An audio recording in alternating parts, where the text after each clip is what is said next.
Continuamos con nuestro bloque temático mitos y realidades en el manejo multimodal del dolor. Y ahora nos volteamos y miramos a nuestra patria, a Colombia, con el doctor Alejandro Melo Florián. Por favor, un fuerte aplauso para el doctor Alejandro Melo. El doctor Alejandro Melo Florián es un médico especialista en medicina interna con una amplia experiencia en el manejo de la farmacología y farmacocinética. Y él nos va a hablar acerca de ¿necesita un abordaje multimodal el dolor crónico? Bienvenido, mi querido doctor. Otro aplauso, por favor. Doctor Pedro, muchas gracias. Como de costumbre, es un enorme placer compartir con la gran familia SISDET y ver que hay toda esta afluencia de colegas con los cuales compartir y reforzar conocimientos. Bueno, vamos a ver si me acompaña. Listo. Entonces, les voy a hablar de un tema cuya pregunta pues uno ya sabe la respuesta. Obviamente la respuesta es sí. Entonces sí requiere manejo multimodal el dolor crónico. Y entonces pues nosotros ahora tenemos la situación de que con las series de Netflix pues se nos ha sensibilizado mucho el escenario de lo que pasaba con los pacientes que están consumiendo opioides fuertes. Y no es misterio que hay muchas personas que en razón al tema cultural, educativo, social, pues sencillamente terminan haciendo dependencia a los opioides. Entonces, abordar farmacoterapia combinada pues es lo que siempre se nos ha dicho. Entonces por eso empezaron a salir las combinaciones acetaminofén-codeína, acetaminofén-hidrocodona, acetaminofén-oxicodona. Y pues uno piensa siempre, cada vez que nos hablan de analgesia multimodal, vamos a recibir un escenario, vamos a recibir este tema. Pero no, les cuento que no voy a hablar casi de opiáceos, no voy a hablar de ese tema. Sabemos también que muchos medicamentos pues tienen un efecto modesto, a pesar de que nos dicen listo, el acetaminofén funciona, el paracetamol funciona y el paracetamol ayuda a ahorrar opioides fuertes, pero en general depende también de lo que uno evalúe. Entonces, ¿qué busca uno? Si uno mira un solo desenlace o si mira varios desenlaces, el paracetamol entonces queda en tela de juicio. Y pues no es misterio, cuando uno tiene dolor crónico, todos aquí creo que tenemos algún dolor crónico, sea de síndrome miofacial, sea de migraña, sea de alguna molestia osteomuscular, uno siempre está con algún dolor crónico y pues es mucho más fácil en ese momento ponerse también en los zapatos de los pacientes a los cuales uno está tratando.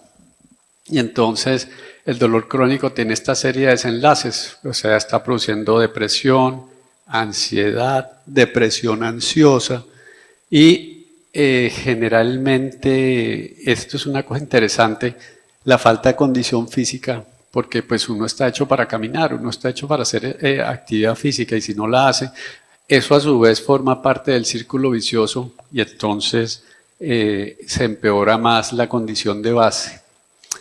Entonces, esto ya lo sabemos, siempre se necesita que haya un equipo multidisciplinario para hacer este manejo de estos pacientes.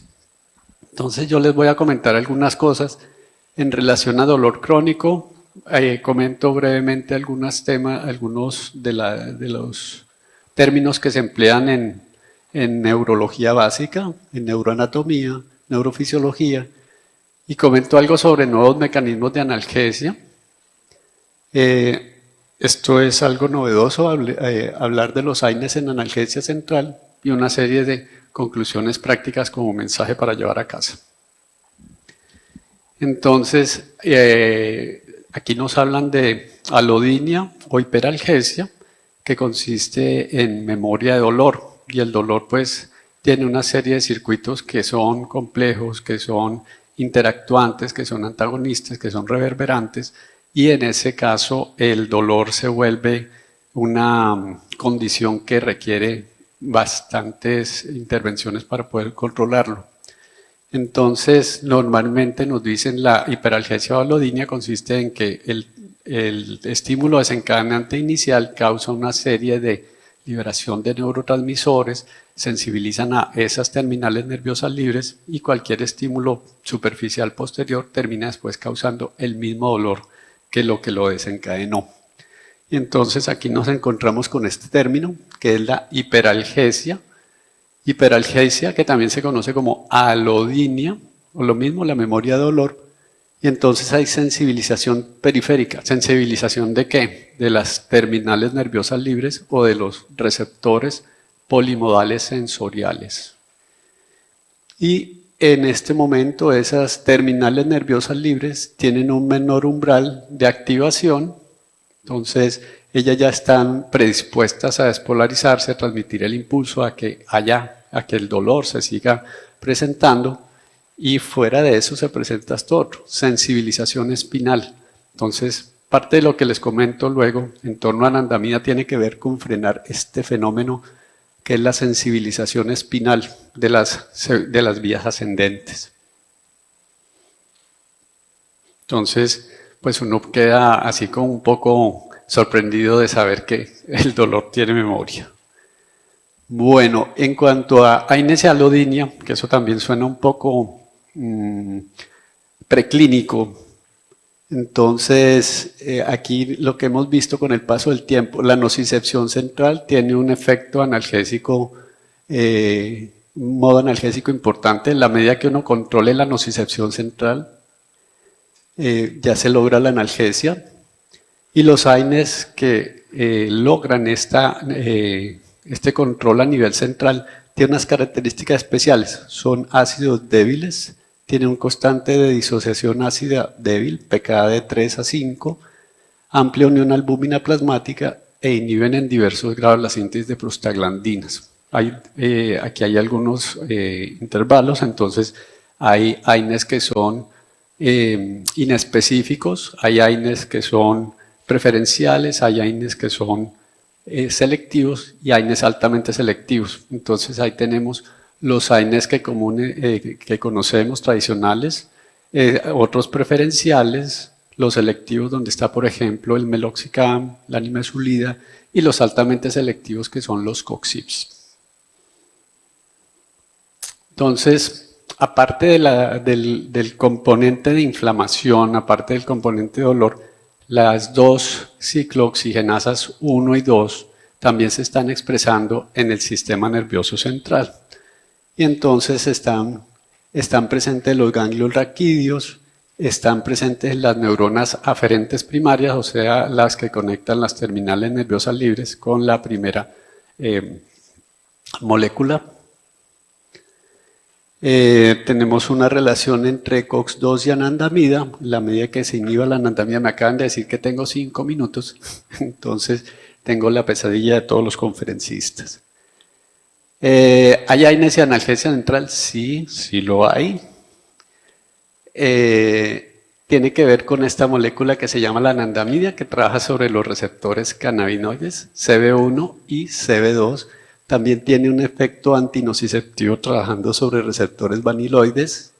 El sistema endocannabinoide tiene estos 3 componentes: un receptor, los CB1, los CB2, los ligandos endógenos, que son los endocannabinoides, y una serie de enzimas. Aquí básicamente la enzima que importa se llama hidrolasa de anandamida. Que aquí la vemos, la anandamida, este es un término sánscrito, anandas, es la bautizó así el doctor Mechulian a mediados de los 60, un bioquímico israelí. Esta es la distribución de los receptores CB1 y CB2. Fíjense que los receptores CB1 están en el sistema nervioso central. Se concentran mucho en el tallo, mucho en la médula espinal. Estas son algunas imágenes histológicas donde se están viendo por métodos inmunohistoquímicos los CB1 en un tallo cerebral de un modelo preclínico. Esto es un modelo canino. en diferentes neuronas en sustancia blanca, en el ventrículo lateral, en el hipocampo murino, y aquí están en el tallo cerebral, en el núcleo accumbens, están teñidas con oro coloidal. O sea, esto nos sirve para saber ese modelo biológico, dónde trabajan los AINES que aumentan anandamida. Aquí están en la médula lumbar, o sea, todo esto es un target farmacológico. Y lo que hace la CB1, aquí está el endocannabinoide, se une a su receptor CB1 y está evitando que haya despolarización, o sea, está actuando desde el nivel central y está bloqueando la transmisión de los impulsos periféricos.